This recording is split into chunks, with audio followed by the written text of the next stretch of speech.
Use copper mesh gap filler around pipe and masonry penetrations to stop rodents from gnawing through small openings.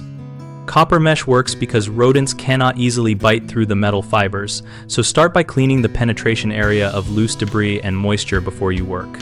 Cut and form the mesh so it is slightly larger than the hole, and stuff it firmly into the gap using a long screwdriver, awl, or a gloved finger so the fibers interlock and resist removal. After the mesh is tightly packed, overfill the remaining cavity with a high-quality exterior sealant or polyurethane foam, pressing the filler into and around the mesh so there are no voids.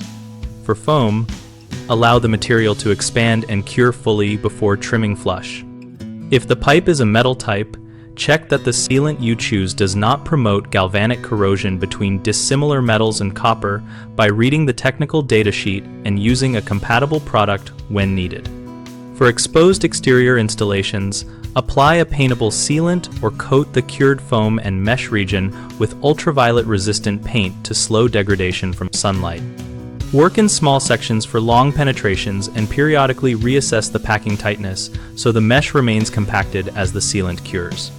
Common mistakes include stuffing the mesh too loosely, which lets rodents pull fibers out, so pack the mesh tightly and pull it slightly before sealing to confirm it will not withdraw. Another issue is using incompatible sealants that react with metal pipes and speed corrosion, so always read compatibility notes and choose neutral cure silicone or recommended polyurethane types for mixed metal areas. A third concern is leaving mesh exposed to prolonged sunlight, which can degrade surrounding materials, so trim and coat exposed foam and mesh with paint or a durable exterior sealant to extend service life. BigHomeProjects.com helps homeowners find local contractors and offers a discussion community where people share real-world tips on using copper mesh and sealants. We connect contractors seeking work with homeowners looking for help, and we host conversations so members can compare products and methods.